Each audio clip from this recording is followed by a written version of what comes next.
welcome to another book haul. I have another Banker's box absolutely full of vintage science fiction, fantasy, and horror books, and I'm going to share them with you. So the first one is a leather-bound Chatham River Press edition of Robert Louis Stevenson's Treasure Island, The Master of Ballantrae, Dr. Jekyll and Mr. Hyde, and Kidnapped.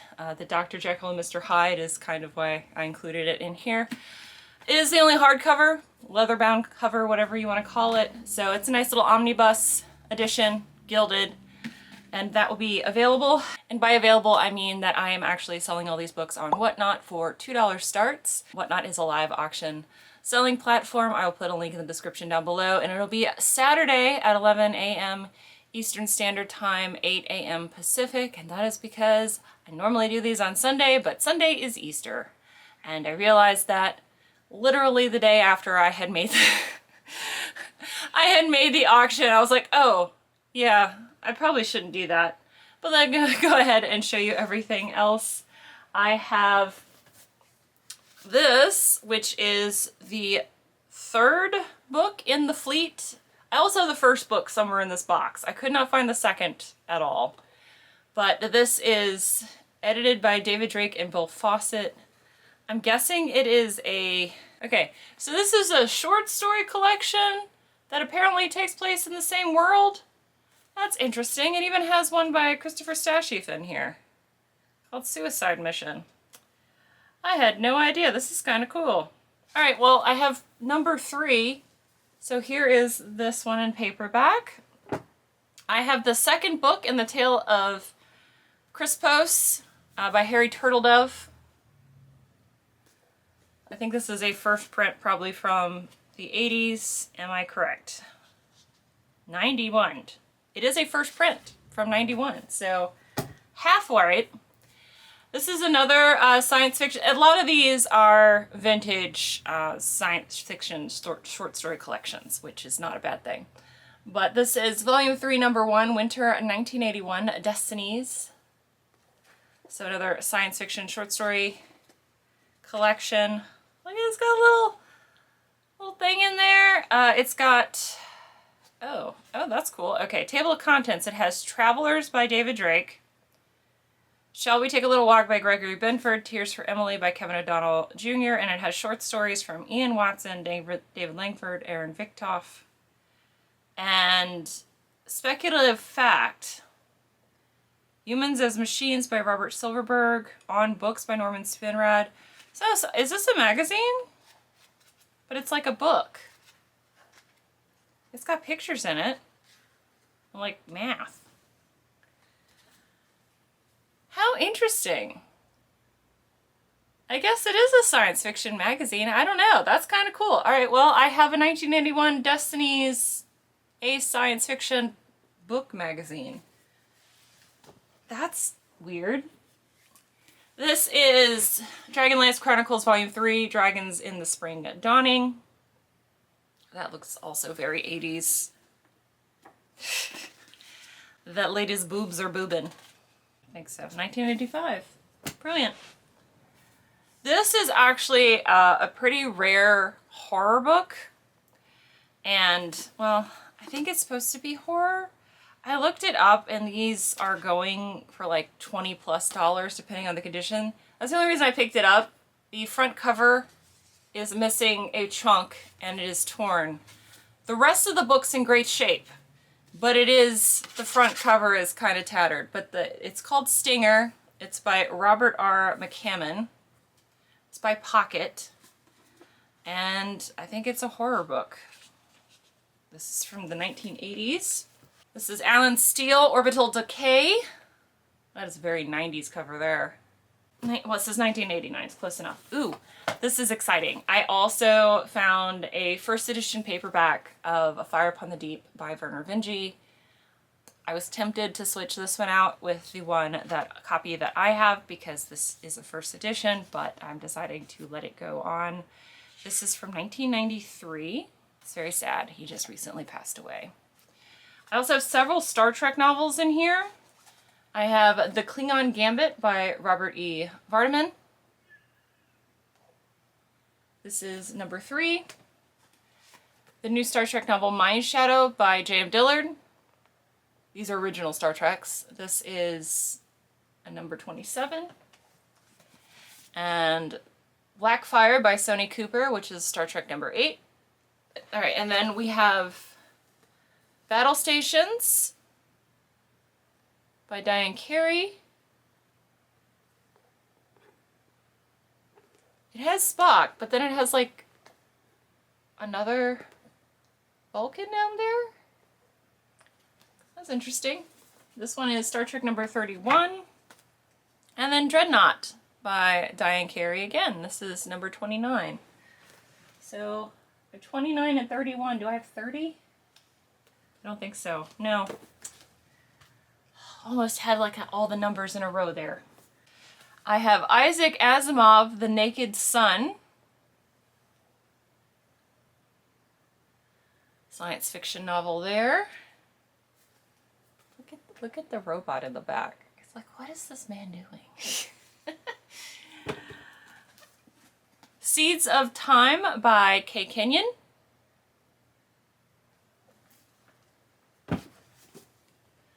Barbara Hambly, The Witches of Windsor, which is actually a fantasy novel. It's a very vintage book. It's also, I'm going to say this is fantasy. It's not really fantasy, but I think this is super cool. This is from 1961. It is a first style print of The Four Horsemen of the Apocalypse. This is the movie edition, or as Matt would say, the Will Smith edition. Beautiful blue text block. It is a dull pulp paperback. Really gorgeous cover. Look at that. This would have been the movie poster for the movie. Very cool. The original copyright is from 1918. But again, this is a first style printing from 1961.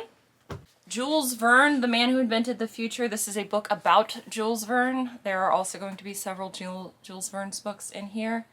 There is the man himself. Looks a little like Sigmund Freud in this picture. Vintage paperback. This is a Scholastic paperback. I think this is from the 60s. I'm not 100% sure. It does have people's names in it. 1963. Speaking of, here is Around the World in 80 Days by Jules Verne. This is a larger print paperback. It does have a little bit of tear in the back, but this is also from the 60s. I also have 20,000 Leagues Under the Sea by Jules Verne, but this is a modern, like a 90s edition of this paperback, 95. We got Blades of the Old Empire, The Majak Code, Book 1. Nemesis, Book 1 of Indigo by Louise Cooper. The Tower of Regrets. Do you like this, what looks like pen and ink drawing for the cover? I think that's pretty. One of my favorite authors, Decision at Duna by Anne McCaffrey. The very majestic cat there and on the back. This is a book without a barcode, so that means it's probably from the 70s. 1975. Hooray me. This is a wild cover. Humanity Prime by Bruce McAllister. It has a merman riding a giant turtle with, I think that's either a spaceship or a city. I don't know. Mankind's Final Battle. What does this say? Alright, so this came from Michigan. It has a little thing there. It also has a note in the front that says, I found the writing almost unreadable without excitement, from 1971. It did have an orange text block, but that has disappeared. Well, I like how there was a review, very succinct, almost Goodreads quality review there at the beginning. So who knows what that is like. This is a horror book. Someone's watching. Quite the interesting cover there. This looks 80s. Early 90s, 1983, the first print that I just dropped. This is a very vintage copy of Antony and Cleopatra. It's a pulp copy with a picture of the Elizabethan proof sheet for some reason on the back. I'm guessing because this is the Folger Library. This is from 1966. So we have a nice Washington Square Press pulp edition of one of Shakespeare's plays. Frederick Pohl's the second IF reader of science fiction. This has a bunch of short stories.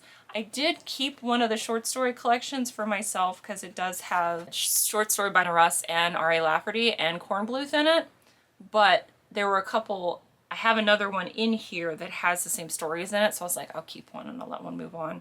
Brief moment here. I forgot to show you the 2 books I'm keeping, and I figured since I mentioned them but didn't show them to you, I should do that. So let me show them to you. So this is the second short story collection that I mentioned that had some of the same stories in it as the other one. It does still have the same Joanna Russ story in it here, Nobody's Home, and it does have Irma's Dam by R.A. Lafferty, Take a Match by Isaac Asimov, and then The Men Inside by Barry Malzberg, which is what made me decide to get this one. And then it also has a different story by James Tiptree, which, oh, it has 2 stories by Barry Malzberg. I think that was the deciding factor. So I am keeping this one to read.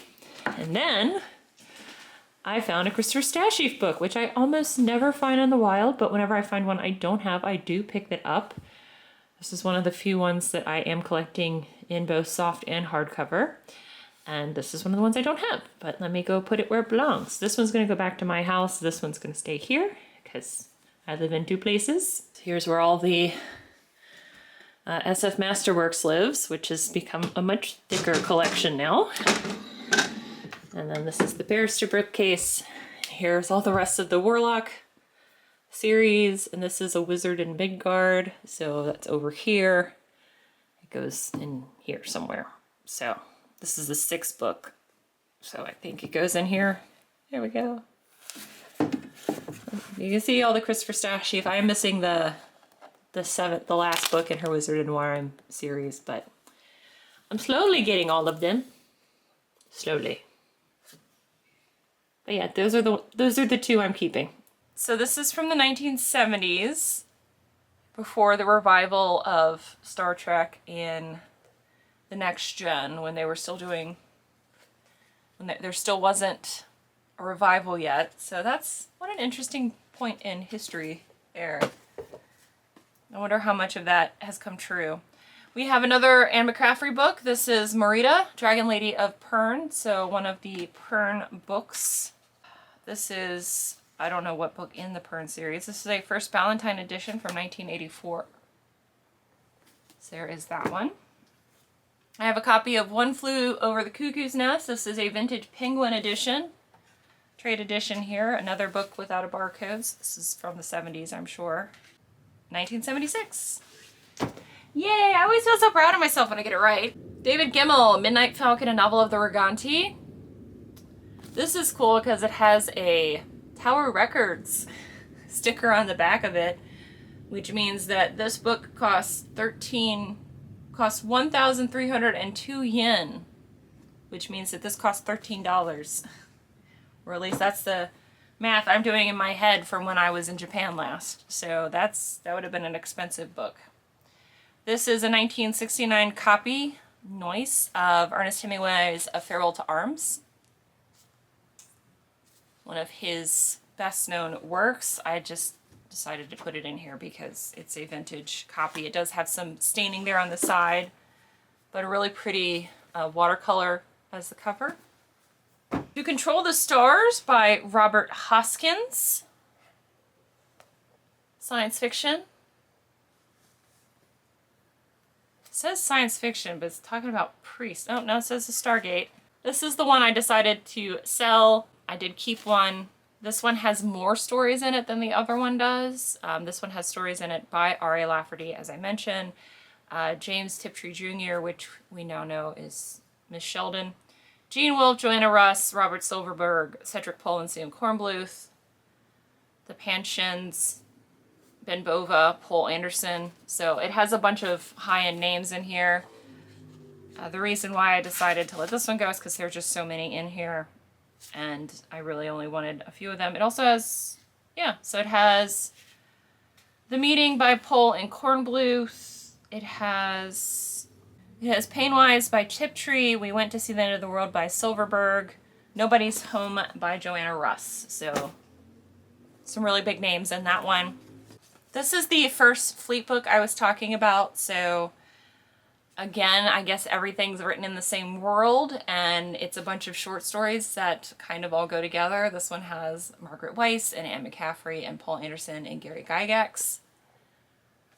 I wonder how well that jives together. This is the second book in the 12 Treasures, The Cup of Morning Shadows.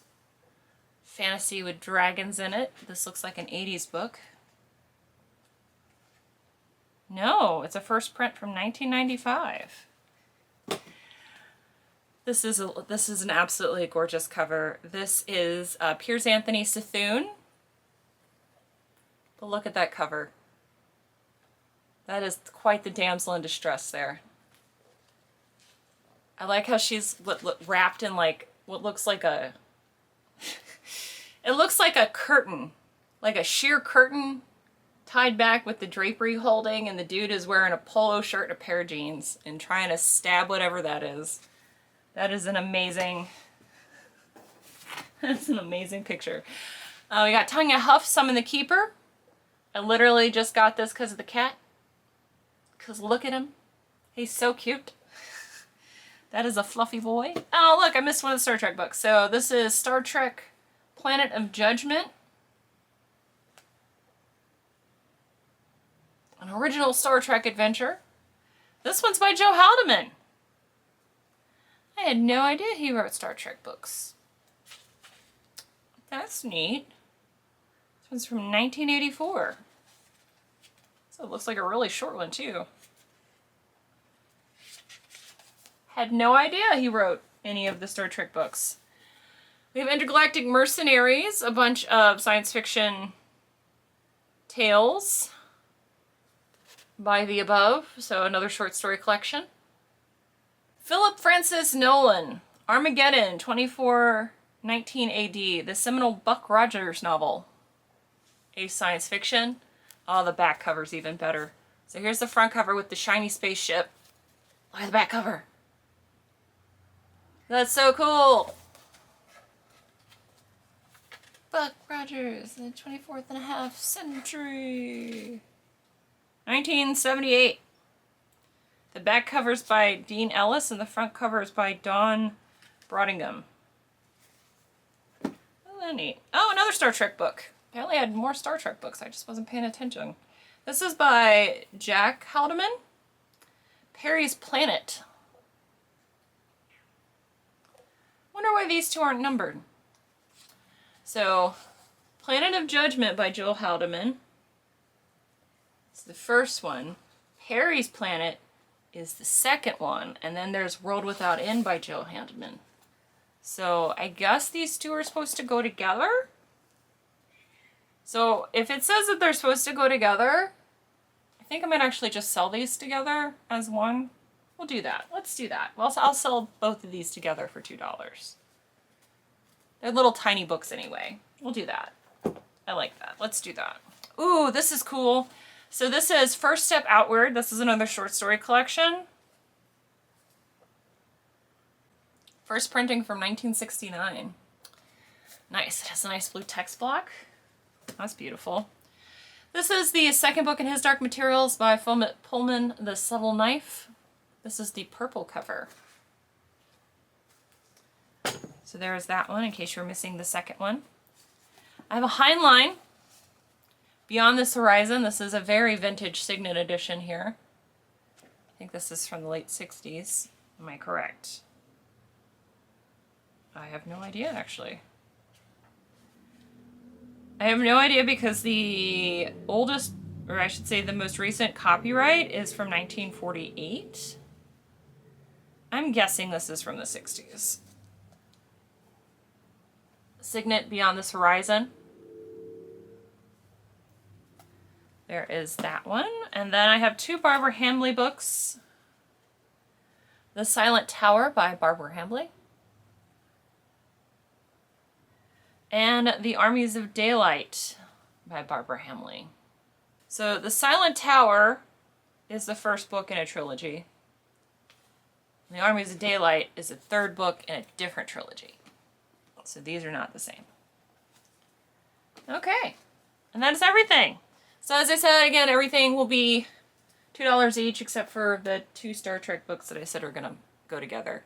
If you want to join me, cool. If not, that's also cool too. We can geek out about books together or not. I just like doing these because I have been able to find a bunch of really cool vintage science fiction and fantasy books really cheap, and that way I can spread the SF love and fantasy love with you guys, or just learn stuff from y'all, because whenever I do one of these shows, I always learn at least one thing, because you guys are great about sharing your knowledge with me, and it's helped me a lot. Actually, I like selling the books to learn more about vintage science fiction, fantasy, and horror. So I appreciate everyone who has ever come to a show and shared your knowledge with me. I do appreciate it. It's a fun time. So hopefully I'll see you there. If you use my link and have never used Whatnot before, you do get $15 to spend. It doesn't count towards shipping, but it is all media mail shipping, so shipping's pretty cheap. And maybe you can get a nice little stack of books. Or not. You do you. But I will promise, I know I said the next video was going to be a review, but I decided to read Paladin of Souls, and that is a thicker book than, it's a much thicker book than something like this. So I did finish it, so that will be the next video. It's gonna be a good one. But I will see you then.